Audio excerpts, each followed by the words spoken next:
we're going to get started.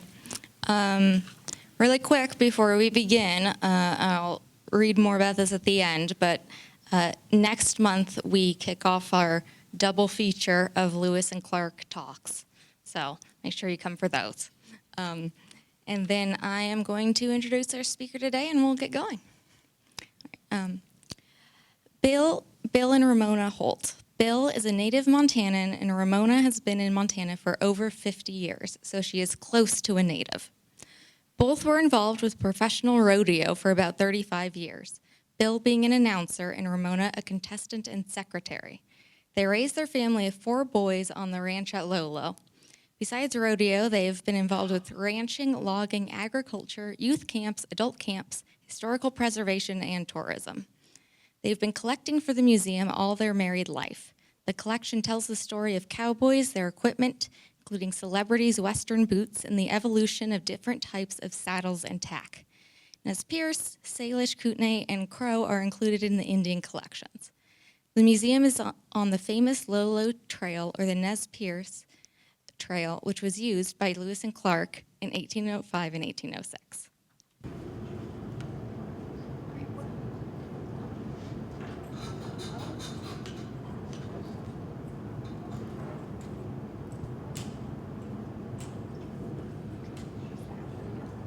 Thank you, Marie.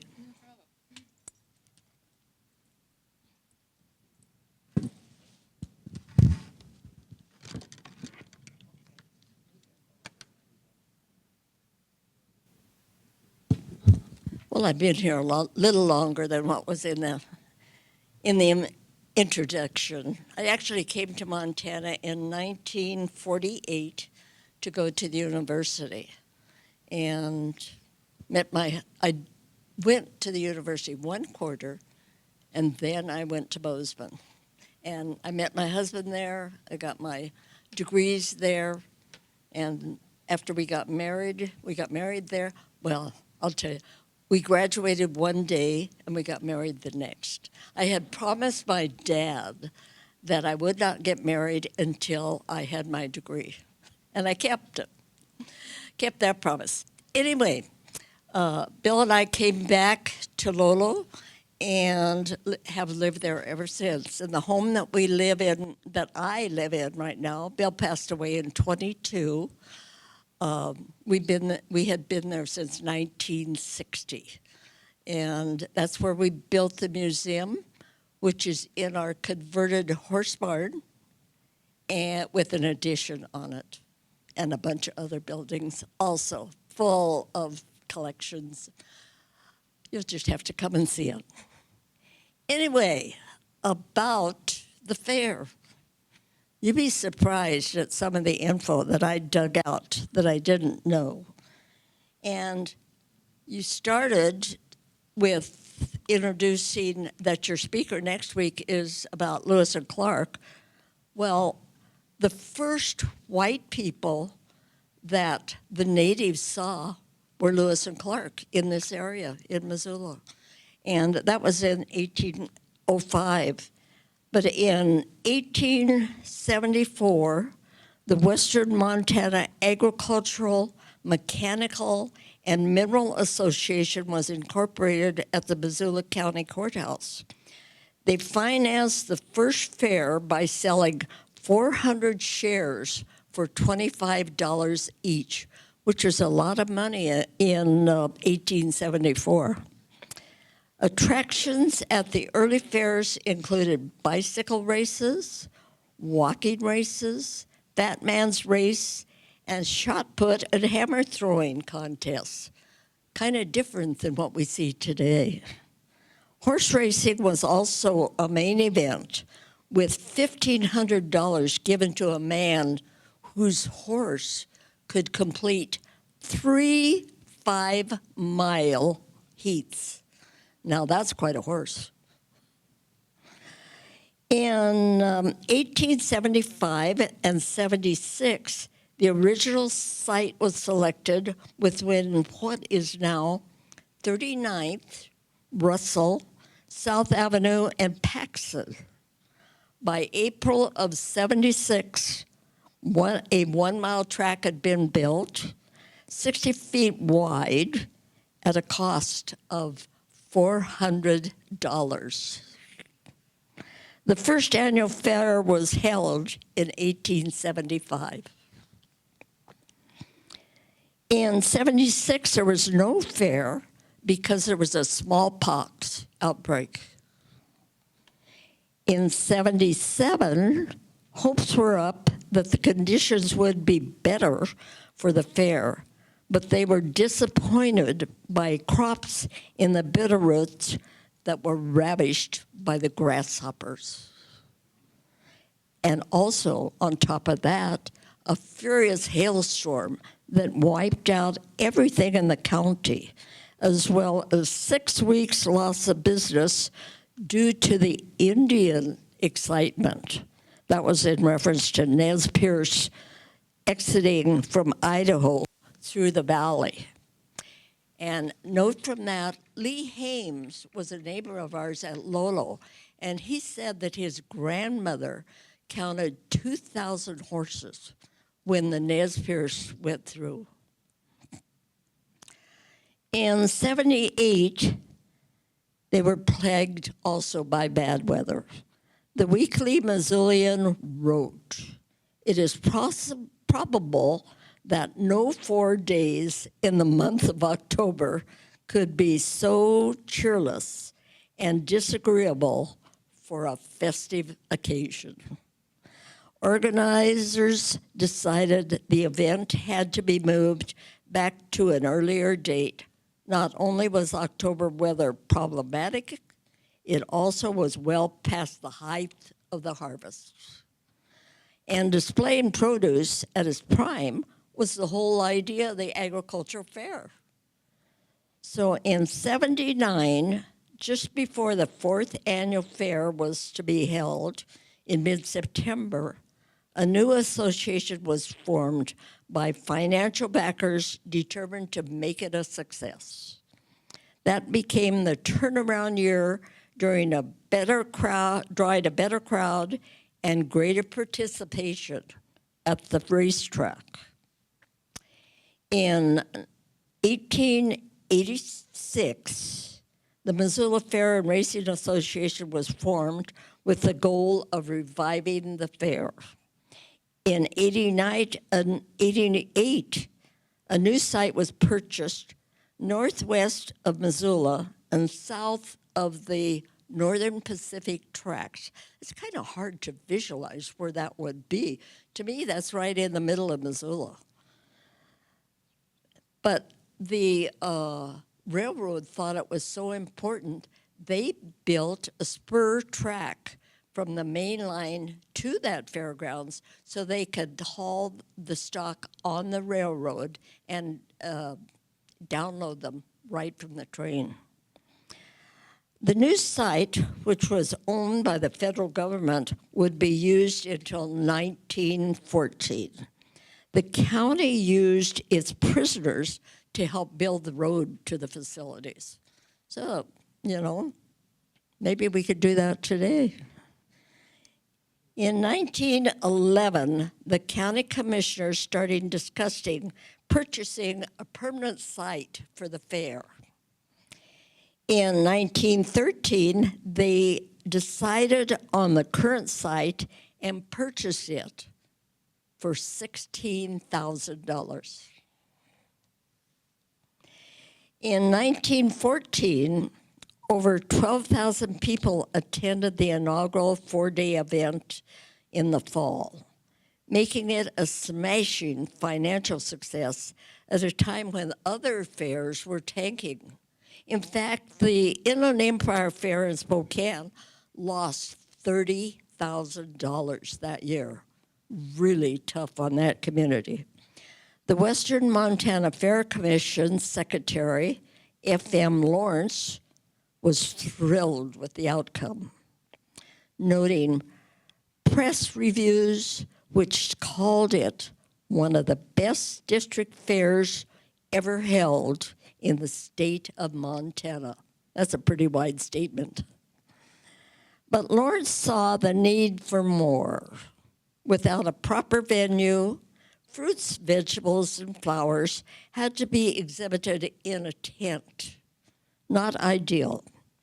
Fortunately, the lack of wind, which frequently visits us at that time of year, saved the exhibit from a disaster, he said.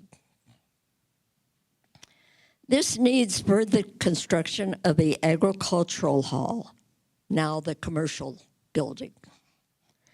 The grandstand cost $10,472.95. 4 barns were built at a cost of $7,547, and the judges' stand cost $202. In 1915, the rodeo was not the lexicon of the first Missoula Stampede. It was a Wild West show. That the Chamber of Commerce put on this Wild West show at the Fairgrounds, and it featured not only bulldogging, bronc, and bull riding, but also wild horse race, stagecoach races, cowgirls, bronc riding, buffalo roping, and tying. The program read 22 thrilling and different events, and that was just in the afternoon. Mornings and evenings for 4 straight days over the 4th of July weekend, there was an array of events around town. Parades on Higgins Avenue, band concerts at the courthouse and university, wrestling and boxing matches at all the theaters and gymnasiums.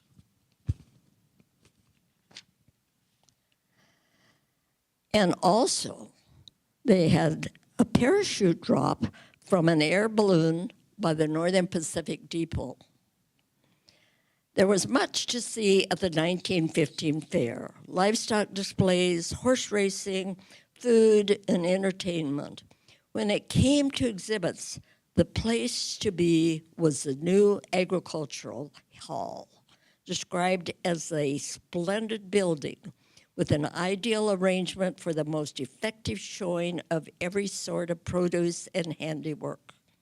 Vegetables and grains took center stage, and in the ground floor, along with the floral displays. Along the side of the hill, the U.S. Forest Service set up an exhibit to explain the purpose and accomplishments of the relatively new federal agency. On the south side of the building, the Northern Pacific Railroad highlighted the dining car service, featuring the highly promoted, listen to this, Great Big Baked Potato. Nearby, the Missoula Mercantile displayed a series of household rooms, tastefully and richly furnished with everything a fine home should have. Also, among the fine assemblages were the beautiful ladies attending the fair, and even they were being judged, and they didn't know it. That's right. That secret committee had been scoring each woman as she entered the gates. On the opening night of the fair, the committee approached Mr. and Mrs. George L. Flaherty and presented Elsie with a bouquet of flowers and conveying the information that she had been judged the most beautiful lady at the Fair of Missoula Day. Her photo appeared in the next day's newspaper. It was a big deal then. After 110 years, this structure has just undergone a multi-million-dollar renovation. Now it's ready for the next 100 years. The dairy and fat stock displays were termed the finest ever assessed in western Montana. At mid-afternoon, Harry Wright of the Walter Robb Balloon Company mesmerized the fairgoers, lifting off in a lighter-than-air contraption, ascending straight up from the front of the grandstand until it became just a speck in the sky. Really amazing in 1915. 1916, different events were part of the celebration, such as baseball in the mornings, then trying to ride burros, and women's Roman riding 2 horses at once. In 1918, the Stampede was said to have more entries and more stars than ever. The end of the war was in sight, but the 1918 Stampede closed on an ominous note. Prohibition loomed in the future. No one knew it, but a killing influenza epidemic was also soon to break out. Some people said that there would not be a stampede next year because the state would be dry. Don't understand the reasoning, as the visitors come to see the livestock and the produce, not to drink.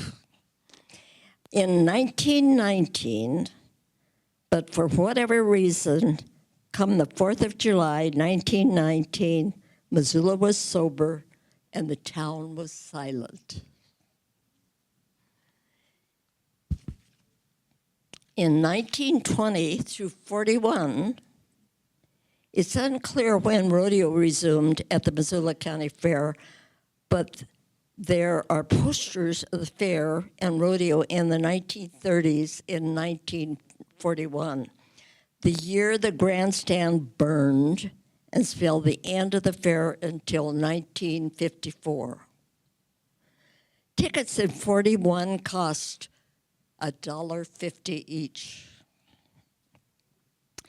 Many thought the blaze of the grandstand was caused by a discarded cigarette, but it may have been from an electrical fuse box, as it was observed just before the fire that it was red hot.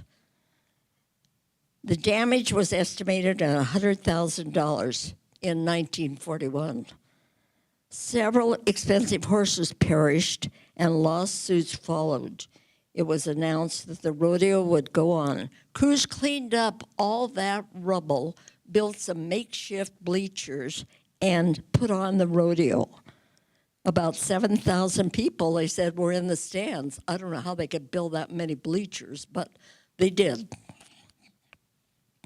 In 1953, despite the effort for recovery, the drastic result of the fire to property and the war years put a halt to the fair until 1953, when a group went to the county commissioners in an effort to reinstate this traditional community affair. That's when the fair resumed. In 1954, in January, the Fair Board began the work for the resumption of the fair in September of that year.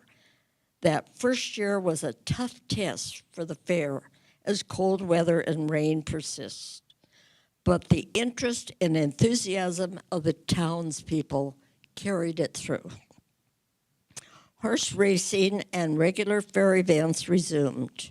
Pure Mutual's betting was provided by United Tote. Lloyd Shellhammer of Shepherd, Montana, owned this betting company. And it's hard to believe that when I first met Lloyd, it was when we were in college, and he and his wife, Jane Ringling, of Ringling Brothers Barnum and Bailey Circus, built a small racetrack at Belgrade, Montana. And that was their start. And then they had this bought this ranch over by Shepherd, and that's where he started his pari-mutuel betting, and it was called United Tote. And until 1994, when it was sold to video lottery technicians, that's where he was. Since then, it has been sold multiple times, and the current ownership is split between Churchill Downs and New York Racing Association. It was a worldwide betting company. I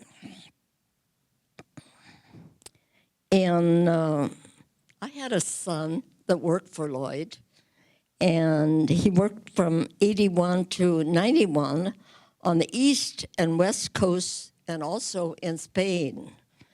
He installed the first simulcast system, which is betting coming into one racetrack from several tracks in Sacramento, California. And another unusual thing that he did was they had converted bullfighting rinks in Spain to dog tracks, and he installed the pari-mutuel betting in those dog tracks.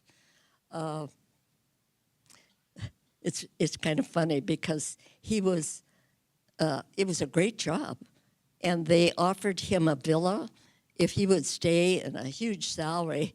And he called me and he said, "Mom, I'm coming home. I realized I was working for the Spanish mafia."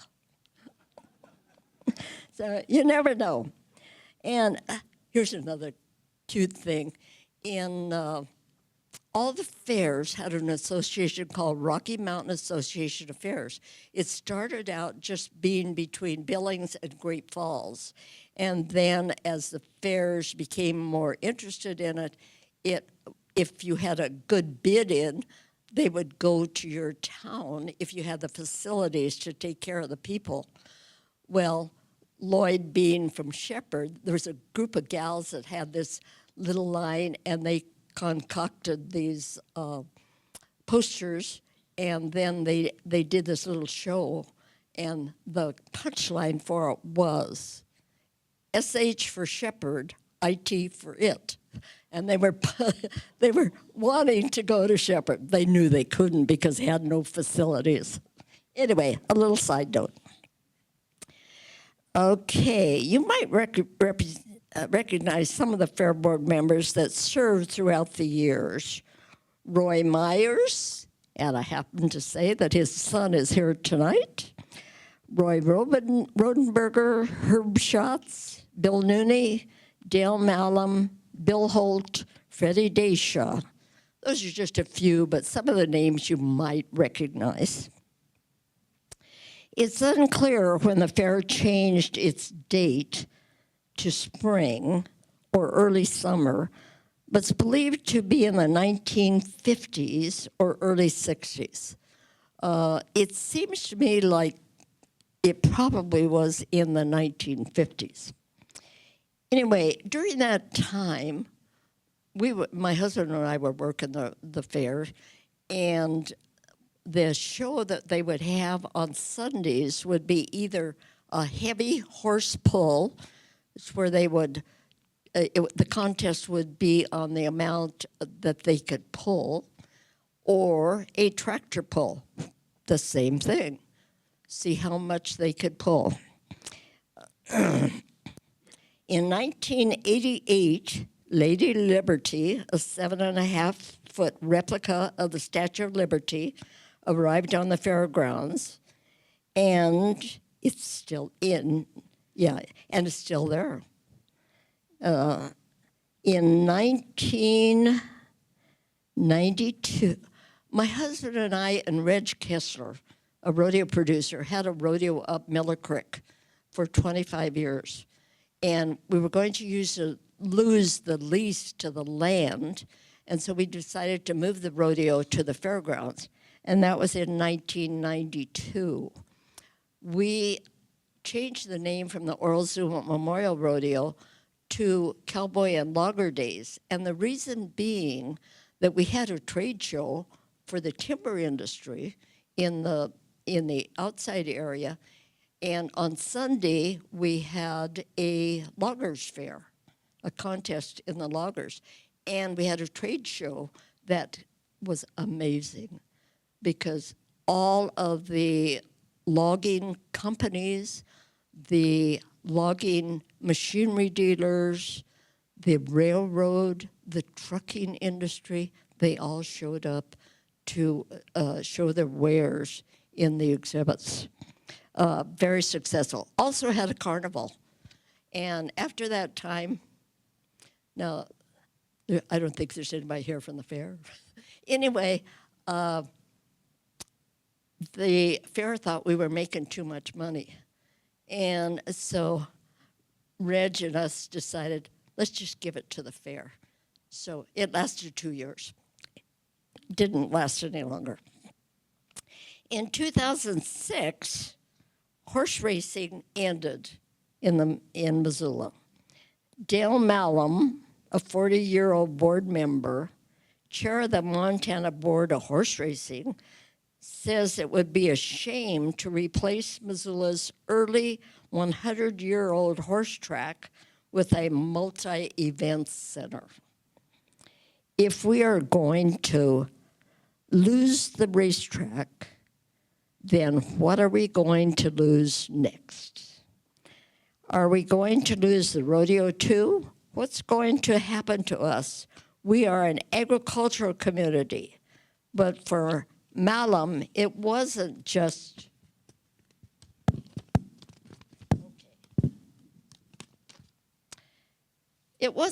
horse racing. He wanted to keep the heritage.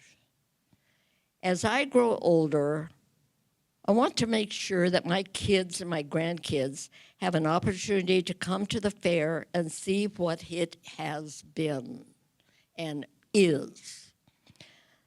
The track was leased to a private entity for 2 years, but they didn't have betting, so it was not successful.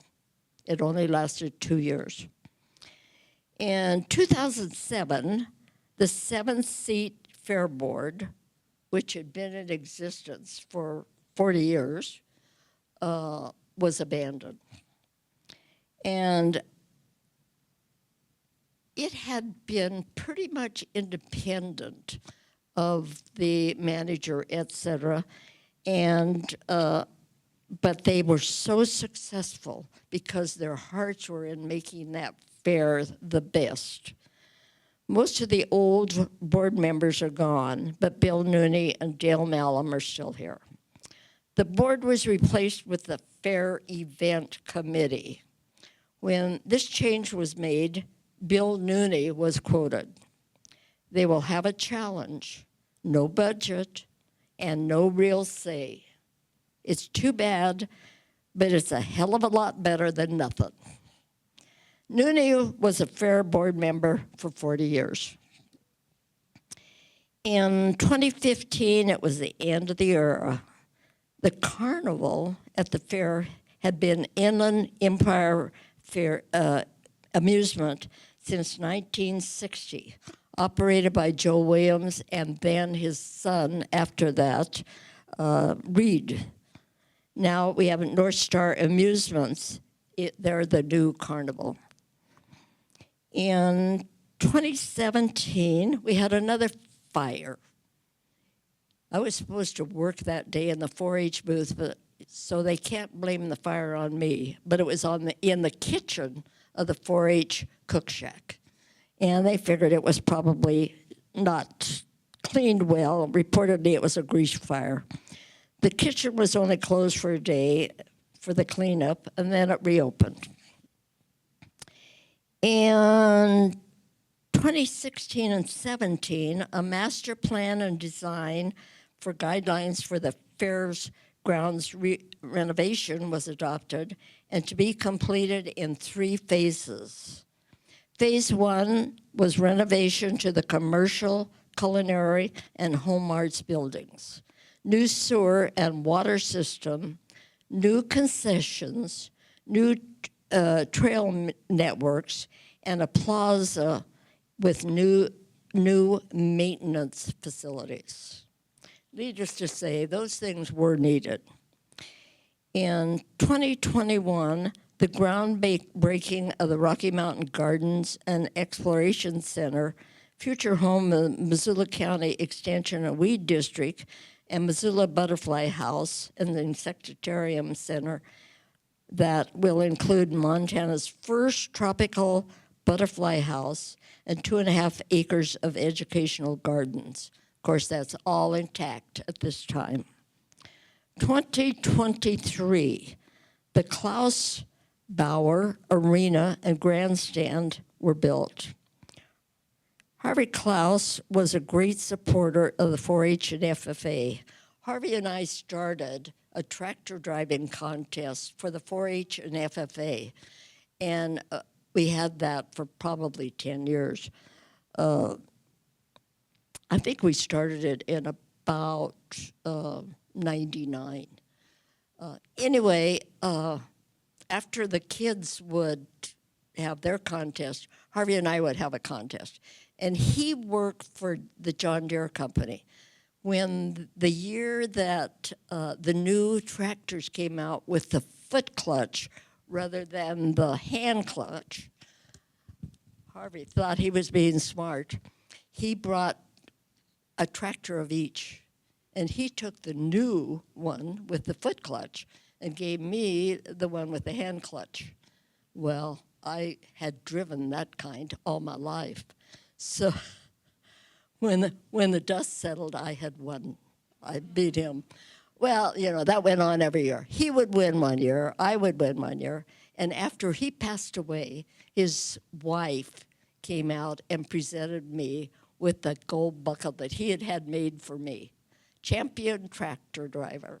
So great memories. Anyway, that is Harvey Klaus's family that the grandstand is named after, and the Bauer family. Okay. Seating for 2,300 spectators, modern audio-visual and livestock facilities, and the multi-use space. The century-old Missoula Stampede Rodeo will have the best of facilities. The rodeo as we know it today was started by Bud Lake and Oral Zumwalt and carried on by Reg Kessler and today Ike Sankey. Besides professional rodeo, the fair also hosts professional bull riding. Today the rodeo is carried on the Cowboy Channel, so you can watch it anytime if you subscribe to the Cowboy Channel. Over the years, the fair has been honored by the Rocky Mountain Association of Fair through their managers, their board members, or others associated with the fair, such as in 78, Les Jordanay, he was the manager of the year. In 85, Joe Williams, service person of the year. 86, Katie Jordanay, fair person of the year. 92, Reed Williams, service person of the year. 96, Sam Uwasik, manager of the year. 2009, Scott Meter, manager of the year. 2010, Reed Williams, Hall of Fame Award. 2010, his dad, Joe Williams, Heritage Award. In 2016, Lloyd Shellhammer, the Heritage Award. The Western Montana Fair recognizes also Citizens of the Year and Legend Award. I have to say, in 1983, my husband and I were Citizens of the Year, and in 22, I was the first legend of the fair. Okay, I was going to tell you something else, but it escaped me. Anyway, the mission of the Missoula County Fairgrounds has been to promote agriculture, education, culture, recreation, community connection, and reflect the beauty of the area. In the future, let's all keep that mission in mind.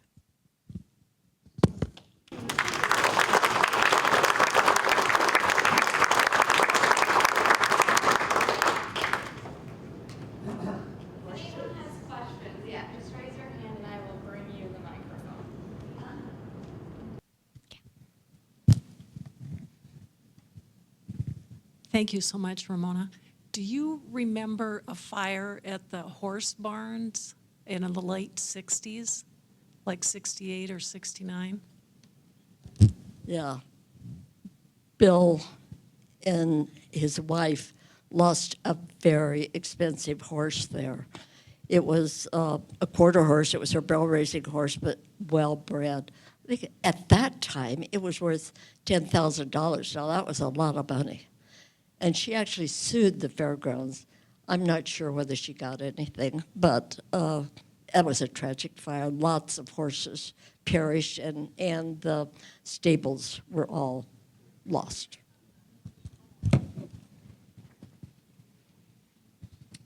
Ramona, they used to have fireworks at the fair. They used to have fireworks at the fair, but that has ceased. I don't know what the reasoning was for that. Fire. Yeah, the fire department finally made a ruling that they could not have anything unless it was just a ground fireworks. And I don't know why they didn't go to the electronic with the drones. I mean, I've been to fairs where they have those. They look just like fireworks, but they don't have any danger of fire. Yeah, me neither. I was wondering if you know, wasn't the airport right in that area also? Do you have any knowledge about where the airport was? The airport was right where Sentinel High School is, yes. And it was called Johnson Bell Field. And it was there when I came to Missoula in '48. And in fact, Bob Johnson was a friend. But then they acquired the other land out where the airport is now, and they moved it. But yes, can you imagine the airport right there? Ramona, can you talk about the wild horse? Please. Okay.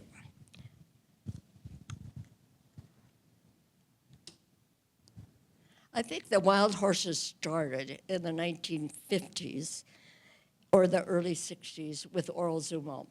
He had some horses that got away, and he couldn't round them up. And within them was a stallion, so they prolonged the group. And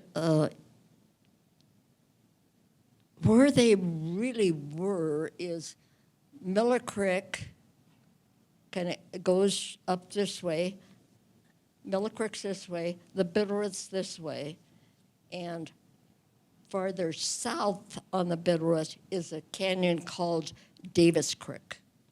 And that's where the horses, the head of Davis Creek is where they really stay most of the time.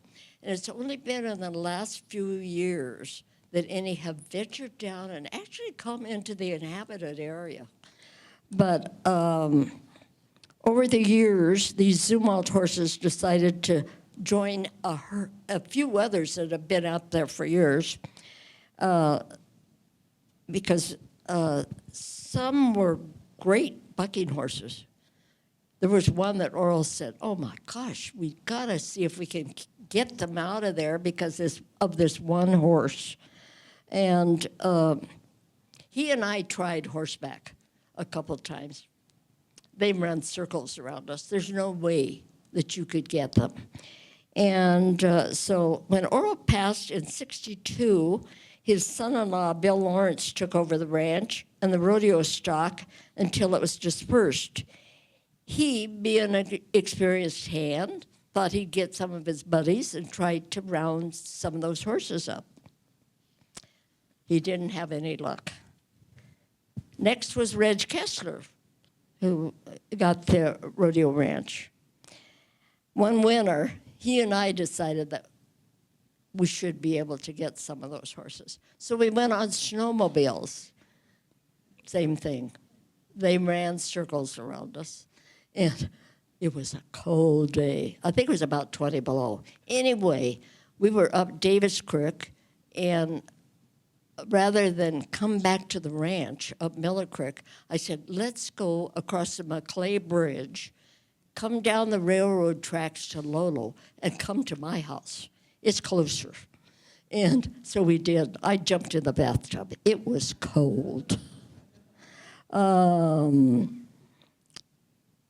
long as they're not a detriment to the area and the surrounding people, let's let them alone. There are wild horses of the western Montana. They have them in the east. We have ours in the west. That's about all I know.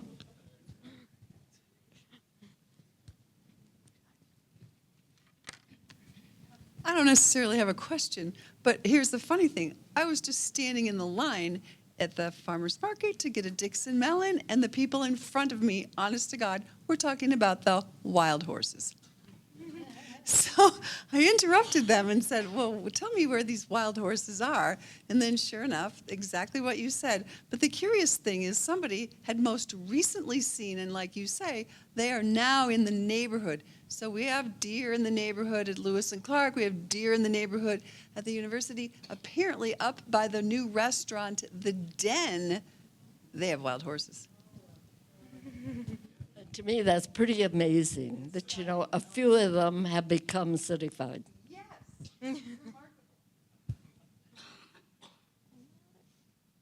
Anyway, there's nothing too special about them, but it's kind of extraordinary that we would have them in this area. But let's enjoy them. Any other questions? All right.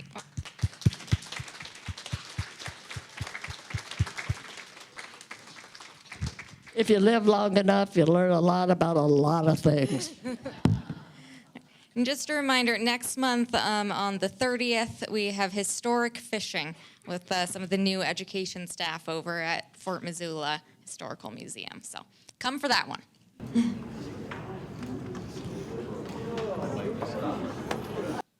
And thank you all for coming.